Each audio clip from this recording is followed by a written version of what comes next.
Hi, everybody. Hey, welcome back. We are here with something that we haven't done before. We are going to talk about an NPC. Yes, an NPC. NPCs are pretty important. I love coming up with them, and the weirder the better.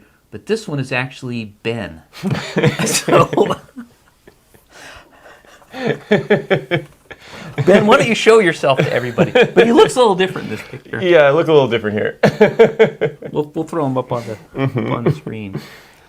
So, I run I say this every time. I run a first edition campaign, and one of the modules that the characters just got done with was the sequel to Slave Pits of the Undercity, which is The Secret of the Slaver's Stockade. It's an old first edition module, and they got a ton of treasure. So they need to spend their money on stuff. So I had this idea, this traveling salesman guy, he rolls into town just as they got all this treasure that they need to unload, and he's going to sell them stuff. And so Ben is always taking his picture whenever he goes. He's like this, "Hey, everybody!" And when I started drawing, I'm like, "Okay, this is Ben. I'm going to draw Ben, but I'm going to put him in a different costume." And so, yeah, that's what I came up with. That means I have to buy this piece when it's done. Yeah, so I got an instant sale. I got to put it up on my wall next to the crystal skull one that you painted of my wife. So he is a merchant? Like Yeah. a traveling salesman Yeah, kind of guy? he's like a merchant guy. And he's got two lovely assistants, of course. Oh, sweet. And, he'll just have a bunch of interesting stuff. I started making a list of stuff that you would have. Just a pile of things. And some magic items, too, because the characters are now starting to get higher levels. They're dabbling in, like, fifth level, so they're going to need more powerful things. Yeah. So just having regular stuff for sale is not quite as exciting, but if you have some interesting stuff, maybe he's even got a couple of gnome grenades or something laying around, maybe a little magic item here or there, not too powerful, but something different. Yeah. And also, I wanted to introduce them, and this is a very famous old module, Expedition to Barrier Peaks, where it's a crashed UFO.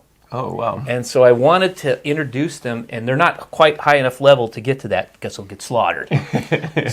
But I can take some of the treasures out there and put them here to go, wait a second, where did these come from? Yeah. So when they get to a higher level, then I can send them to that dungeon. That's interesting because you kind of get to foreshadow the next step of the adventure or like the next bad guys they're going to be facing, which is pretty cool. Mm-hmm. And because we've already done a couple of modules, I'm going to throw them into some of my own creation stuff, and once they get leveled up, then I can introduce them to some other things because they're not quite powerful enough to handle that. They'll get their little necks wrung real quick. They'll get abducted. They'll be taken away. Taken away to the home planet. So yeah, Ben, that was my idea. And cool. So what are you thinking with him? He's got a lot of good stuff here. So probably like some +1 magic items, or maybe like stuff like that. Some potions or interesting little trinkets, potions, and ointments and things like that. And also we had talked about the Elven Library. Yeah. He will have some books. So if a character buys a book and he reads it, he can get X number of experience points, which will be fun too, because you can get experience points not necessarily going into a dungeon, but you can study things and stuff like that. It'll make it fun for the characters. Yeah, that's an interesting concept. I like that, where you just get XP for reading a book. It doesn't immediately increase a skill, but it gives you just like a little bit of XP, so you can... Yeah, and it's something fun. And then the characters can have this, they can flesh their characters out a little bit. The players, I should say. And one thing you like to do is to kind of, when you're DMing, you make sure that everybody kind of pays attention to what they're carrying. So you always see that stuff where the guy's like, well, I got, most character sheets, it's like, well, I got 6 swords and like 3 spears and like 6 of these things. Yes, but you only have one of them that you got. Yeah, but you can't carry 6 spears at once, man. Like, it doesn't work like that. You can carry a spear and a sword maybe on your side, but like, unless you can kind of model it on your character, you can't, you don't let the characters carry it. Yes, and also, they came back with these big boxes of treasure, right? And they were able to put them on a ship and bring them back. But once they leave wherever they leave the treasure, they can't take it all with them. Yeah, that was the other thing, is that you add a lot of value to like the weight of the money that they've collected. So like, yeah, this is a bag of coins and it's all coppers, which like we have to maybe just abandon this because it's all coppers and it weighs like 12 pounds. Yeah, as opposed to the gold, which is which is gonna be more valuable. Yeah. And so there could be some value with this guy of even just like trading gold for jewelry or something lighter, right? Exactly. Like a gem that doesn't weigh as much. Yeah, I mean, this amount of gold could buy a gem that's this big. It's worth the same amount. So, and you lose 10% because I got to make my cut. well, yeah, he needs to make his schkarl too. But you know. So he's human. He looks Middle Eastern. He's I tried to make him the craziest thing I've ever thought of. I gave him an Eastern European name and Sasha, but he's like a Middle Eastern wood elf. Okay. So instead of a wood elf like from the woods, he's like a wood elf, but like palm trees wood.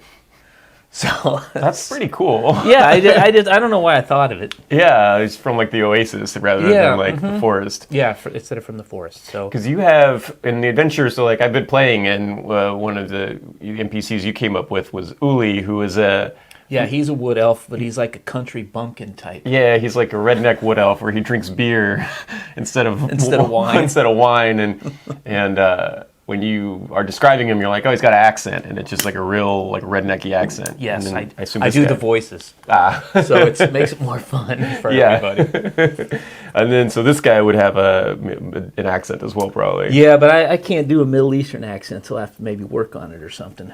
Well, it doesn't have to be a perfect Middle Eastern accent. That's Whatever true.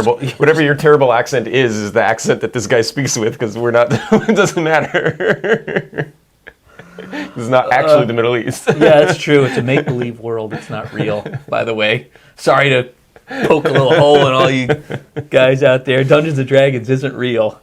Does he have any kind of... So he's good at talking and stuff. Would he have any... Yeah, he's going to be kind of like like an old Jewish comedian from like the Catskills, mixed with a carnival barker and a used car salesman. So exactly like me. Yeah, so he's just like you, Ben.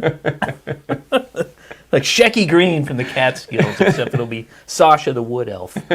And but yeah, just make him like a character. An outrageous character is a lot more fun than just your generic cut-out guy who, okay, he's a traveling salesman. Well, what about him? Make him interesting and silly. Something about him. So I kind of went a little overboard, but I think that's going to be more fun. Yeah. All right. And so you're going to go ahead and... There's a lot to paint here. Yeah, I think I'm going to maybe do a black and white version of this, ink drawing of him, if I get around to that. So, yeah, I went crazy with this picture, so... Cool. We'll see what the final will look like. Yeah, and so then we'll be back and we'll have the final. Yeah, and I'll start thinking about some stuff that we can start thinking about some cool stuff. Come up with for him. Yes. Well, thanks, guys. We hope you like this, and we'll see you next time. Thanks. Bye-bye.